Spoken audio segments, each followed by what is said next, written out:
अस्सलाम वालेकुम dear students, आप देख रहे हैं सैयद अली एकेडमी और आज की इस वीडियो के अंदर हम हाजिर हैं एक और टॉपिक के साथ। और आज का जो हमारा टॉपिक है जिसको हम डिस्कस करने वाले हैं वो है हमारे पास new Darwinism. New Darwinism basically अगर हम कहें कि डार्विन की ही थ्योरी का एक मॉडिफाइड फॉर्म है। डार्विन की थ्योरी में कुछ गलतियां रह गई थी, उन गलतियों को करेक्ट करके जो कॉन्सेप्ट दिया गया है उसे नाम दिया जाता है न्यू डार्विनिज्म। अगर हम बात करें कि डार्विन की थ्योरी के अंदर गलतियां क्या थी, डार्विन की थ्योरी के अंदर गलती एक तो सबसे बड़ी यही थी कि उन्होंने इनहेरिटेंस को डिस्कस नहीं किया था कि किस तरह से कैरेक्टर्स ट्रांसफर होते हैं। मिसाल के तौर पर उन्होंने कहा था कि नेचर सिलेक्शन की वजह से जो कैरेक्टर्स हैं वो चेंज होते हैं, नेचर सिलेक्शन की वजह से जो फिटेस्ट जीन है वो सर्वाइव करते हैं और फिर ऑर्गेनिज्म जो है इस तरह से उनमें अच्छे अच्छे जीन्स ट्रांसफर होते रहते हैं। लेकिन ये बात भी दुरुस्त नहीं होती, क्योंकि एक चीज़ आती है जेनेटिक ड्रिफ्ट के नाम से। कभी कभी कोई बहुत बड़ी सुनामी आ जाती है, कोई भी बहुत बड़ी तबाही आ जाती है जिसकी वजह से एक बड़ी पॉपुलेशन जो है वो ख़त्म हो जाती है।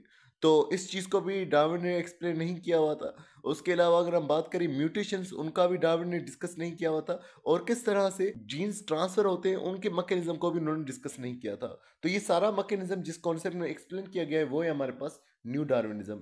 अगर हम बात करें न्यू डार्विनिज्म का बेसिकली डेफिनेशन किस तरह से हो सकती है, तो Darwin's theory on the genetic basis is called the new Darwinism. Genetics basis पर अगर हम डार्विन की थ्योरी को एक्सप्लेन कर रहे हैं तो उसे हम न्यू डार्विनिज्म का नाम दे रहे हैं।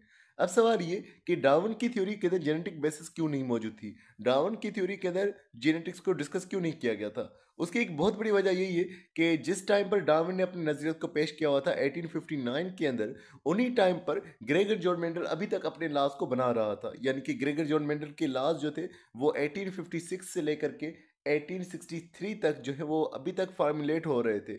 और दूसरी वजह ये भी थी कि ग्रेगर जॉन मेंडल के जो लॉज थे उन्हें कोई रिकॉग्नाइजेशन भी नहीं मिली थी। 30 साल तक उन्हें कोई भी रिकॉग्नाइजेशन नहीं मिली थी। तो तब तक डार्विन का नज़रिया जो है वो पेश किया जा चुका था और अभी तक ग्रेगर जॉन मेंडल के नज़रियात को कोई खास पेशरफ्त भी नहीं मिल चुकी थी। तो इसीलिए डार्विन के कॉन्सेप्ट के अंदर जेनेटिक्स का कोई असर मौजूद नहीं है। अगर ऐसा होता कि ग्रेगर जॉन मेंडल से कबल ही अपने लॉज को दे चुका होता और उनके लॉज को रिकॉग्नाइजेशन मिल चुकी होती, तो डार्विन की थ्योरी के अंदर भी हमें जेनेटिक्स का असर देखने को मिलता। तो यहाँ पर वही बात लिखी हुई है कि ग्रेगर जॉन मेंडल का जो काम था वो दोबारा से डिस्कस हुआ था 20वीं सदी में, यानी कि 1900 के बाद जो है इसके काम को फिर देखा गया था। तो यही वजह है कि डार्विन की थ्योरी के अंदर हमें जेनेटिक्स नज़र नहीं आती। अब अगले पैराग्राफ के अंदर यहाँ पर वही बात बयान की जा रही है कि जैसे हमने डार्विन के कॉन्सेप्ट को जिक्र किया था कि एक इंसान के अंदर या किसी भी जानदार के अंदर अगर फिटेस्ट कैरेक्टर्स ट्रांसफर होंगे, अगर फिटेस्ट वेरिएशंस ट्रांसफर होंगी, अगर फिटेस्ट जीन्स जो है ट्रांसफर करेंगे, तभी जो है स्पेसिएशन हो सकती है। यानी कि तभी जो है एक जानदार चेंज हो सकता है, तभी जो है स्पीशी की फॉर्मेशन हो सकती है। तो अगर एक जानदार में सबसे बेहतरीन यानी जिसको हमने फिटेस्ट कहा फाइलोजेनेटिक यानी कि इवोल्यूशन के नतीजे में हासिल होने वाले जीन्स जो हैं वो अगर किसी जानदार में आ रहे हैं, फाइलोजेनेटिक यानी कि इवोल्यूशन के नतीजे में आने वाले वेरिएशन अगर किसी जानदार में आ रही हैं, तो उसी वजह से एक जानदार जो है वो नया बन सकता है। तो अगर कोई जानदार जिसमें बेहतरीन जीन्स आए, सारे के सारे बेहतरीन जीन्स अक्यूमुलेट हो रहे हैं और बेहतरीन जीन्स इवोल्यूशन के नतीजे में यानी कि एंसेस्टर्स से डिसेंडेंट्स में आ रहे हैं, तो जो है स्पेसिएशन हो रही। तो ये बेसिकली डार्विन का नजरिया था कि हमारे अंदर अगर अच्छे जीन्स आएंगे वो इन्वायरमेंट के फेवर में होंगे और इस वजह से हमारे पास जानदार का जो है सर्वाइवल हो सकेगा। तो इसी वजह से सर्वाइवल ऑफ द फिटेस्ट हमें देखने को मिलेगा इन्वायरमेंट के अंदर। तो वही बात यहाँ पर डिस्कस की जा रही है कि जो न्यू डार्विनिज्म है वो बेसिकली मॉडिफाइड थ्योरी है और इसके अंदर बेसिकली डार्विनिज्म को ही एक्सप्लेन किया जा रहा है कि किस तरह से ओरिजिन ऑफ स्पीशीज होती हैं on the genetic basis. Genetics के हिसाब से किस तरह से हमारे पास जानदार बनते हैं। तो जानदारों के डेवलप होने का जो ताल्लुक है, जानदारों में चेंजेस आने का जो बेसिकली ताल्लुक है वो जेनेटिक्स के ऊपर होता है। तो वही बात यहाँ पर लिखी हुई है कि जो जेनेटिक वेरिएशन है वो न्यू डार्विनिज्म के अकॉर्डिंगली जो है वो एक ड्राइविंग फोर्स है। यानी कि न्यू डार्विनिज्म के मुताबिक जेनेटिक फोर्स ही वो चीज़ है जिसकी वजह से एवोल्यूशन हासिल होती है। अब यहाँ पर कुछ और पॉइंट्स मौजूद है। लिखा हुआ है कि जो मेन डिफरेंस है डार्विनिज्म और न्यू डार्विनिज्म के अंदर वो वेरिएशन टाइप के अंदर आ रहा है और दूसरा नेचुरल सिलेक्शन की टाइप के अंदर आ रहा है। वेरिएशन टाइप के अंदर किस तरह से कि वेरिएशन कई तरह की आ सकती है। मिसाल के तौर पर जीन जो है वो रिप्रोडक्शन के नतीजे में चेंज हो जाए जानदारों के अंदर, या फिर हम कह लें कि किसी तरह की बड़ी तबाही आ जाए जिस वजह से जीन्स चेंज हो जाए, जानदारों की आपस में मिक्सिंग इस तरह से हो जाए कि जीन्स चेंज हो जाए। तो जीन्स के चेंज आने की कई सारी वजूहत हैं। म्यूटेशन भी जीन्स की चेंज होने की एक बड़ी वजह है जो कि डार्विनिज्म ने एक्सप्लेन नहीं किया हुआ था। और नेचुरल सिलेक्शन के हवाले से भी सिर्फ कंपटीशन यहाँ पर डिस्कस नहीं होता कि कंपटीशन की वजह से जो है सर्वाइव कर पाएंगे जानदार, बल्कि जानदारों का बिहेवियर जो है उसके अंदर भी चेंजेस आता है नेचर सिलेक्शन के अकॉर्डिंग।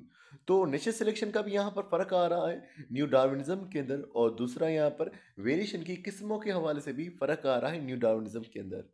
अब यहाँ पर न्यू डार्विनिज्म के हवाले से कुछ और बातें भी बयान की जा रही हैं, यानी कि अगर जीनोटाइपिक वेरिएशन आती है जीन पूल के अंदर तो हमें स्पेसिएशन देखने को मिलती है। जीनोटाइप वेरिएशन का मतलब हम कह सकते हैं जेनेटिक वेरिएशन, जीन्स में बदलाव आ जाता है। अगर जीन्स में बदलाव आ रहा है जीन पूल के अंदर, बेसिकली जीन पूल क्या है कि एक पॉपुलेशन के अंदर जितने भी जीन मौजूद हैं वो उनका जीन पूल कहलवाएगा। मिसाल के तौर पर हम एक तौर पर ये कह सकते हैं कि सिंध के अंदर जितने भी लोग मौजूद हैं, अब सिंध में जितने भी लोग मौजूद हैं उनके पास जितने भी जीन्स हैं वो सारे जीन्स उनके अंदर पाए जाने वाले वो उनका जीन पूल कहलवाएगा। अगर जीन पूल में चेंजेस आ गए, जेनेटिक वेरिएशन आ गए, तो इस तरह से भी स्पेसिएशन जो है वो भी हो सकती है। अब जीन पूल में चेंज किस तरह से आएगा, तो हम एक तरह से ये कह सकते हैं कि मिसाल के तौर पर जैसे अगर हम बात करें कि पहले मोहनजोदड़ो के लोग मौजूद थे, फिर आर्यन चले आए। अब अगर मोहनजोदड़ो के लोग मौजूद थे सिर्फ सिंध के अंदर, तो वो लोकल सिविलाइजेशन अगर मौजूद थी तो उनका जीन पूल अलग था, उनमें अलग जीन्स मौजूद थे। लेकिन जब माइग्रेशन हुई और हमारे पास मिसाल के तौर पर आर्यंस आ गए, अब जीन पूल चेंज हो गया, अब जीन्स जो है वो अलग अलग आ गए। मिसाल के तौर पर अगर हम कहें कि पहले सिर्फ काले कलर के जीन्स जो है पॉपुलेशन में मौजूद थे, अब जो है गंदमी रंग के जीन्स भी आ चुके हैं, व्हाइट कलर के स्किन के जीन भी आ चुके हैं, तो जीन पूल में अब चेंज हो चुका है। इसी तरह से हम कह सकते हैं कि जब पार्टीशन हुई थी 1947 की, तो उस दौरान भी एक बड़ी तादाद जो है वो सिंध के अंदर आ गई और सिंध से काफ़ी तादाद जो है वो बाहर की तरफ चली गई। तब भी पॉपुलेशन के अंदर जो जीन्स थे उनमें चेंजेस आ गए। तो जेनेटिक वेरिएशन अगर जीन पूल्स में आएगी, मिक्सिंग होगी जीन्स की, तो उस तरह से भी स्पेसिएशन हो सकती है, जानदारों में बदलाव हो सकता है। जीन पूल को हम एक और मिसाल के साथ समझ सकते हैं कि एक गांव के अंदर मिसाल के तौर पर 1000 लोग मौजूद हैं। अब 1000 लोगों के अंदर जो आई कलर के जीन्स मौजूद हैं, 1000 लोगों में आई कलर के कितने जीन्स हो सकते हैं? एक इंसान में 2 जीन होते हैं आई कलर को देने के लिए। तो इस तरह से 1000 लोगों में 2000 जीन्स होंगे, तो जितने भी जीन्स मौजूद होंगे वो जीन पूल कहलवाएगा। अब लाजमी बात नहीं कि एक तरह के ही जीन्स हों जो कि ब्लैक आई कलर दें, अब उसमें ब्लू आई कलर के जीन भी होंगे, ब्राउन आई कलर के भी जीन होंगे। तो जितने भी जीन्स मौजूद हैं उनकी कौन सी भी शक्ल मौजूद है, कितने भी अलील मौजूद हो, जितने भी जीन्स मौजूद हैं वो जीन पूल कहलवाता है। और जीन पूल में आने वाली चेंजेस जो है, जीन पूल में बदलाव आ जाए तो ये चीज़ जो है स्पेसिएशन कर सकती है। यानी कि पहले एक तरह के जीन्स मौजूद थे, फिर ऐसे हो गया कि कुछ और लोग चले आए तो उनकी मिक्सिंग की वजह से जीन पूल बदल गया, अब दूसरे जीन्स भी डेवलप हो चुके हैं। तो जीन पूल में चेंज आना स्पेसिएशन को डेवलप करेगा। मज़े लिखा हुआ है कि इस न्यू डार्विनिज्म के कॉन्सेप्ट को दूसरा मॉडर्न सिंथेटिक थ्योरी भी कहा जाता है। अब यहाँ पर नज़रियात को डिस्कस किया जा रहा है। शुरुआती 19वीं सेंचुरी के अंदर जो नज़रिया दिए गए थे उसके अंदर मेलेथस का कंपटीशन वाला नज़रिया है कि अगर लिमिटेड रिसोर्सेज होते हैं तो भी जो है नेचर सिलेक्शन हमें देखने को मिलती है, जिसके पास ज़्यादा रिसोर्सेज वही सर्वाइव कर पाएगा, तो ये नेचर सिलेक्शन होगी, सर्वाइवल ऑफ द फिटेस्ट होगा।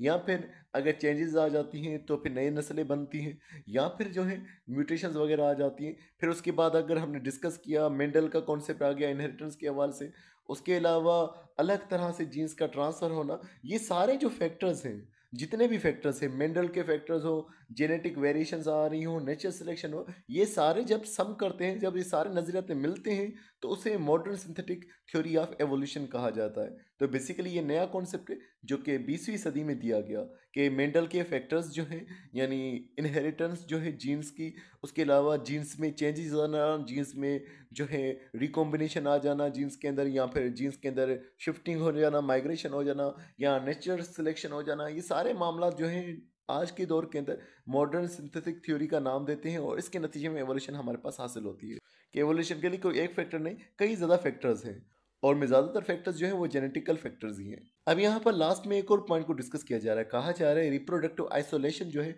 उसका एक अहम किरदार रहा है स्पेसिएशन के अंदर।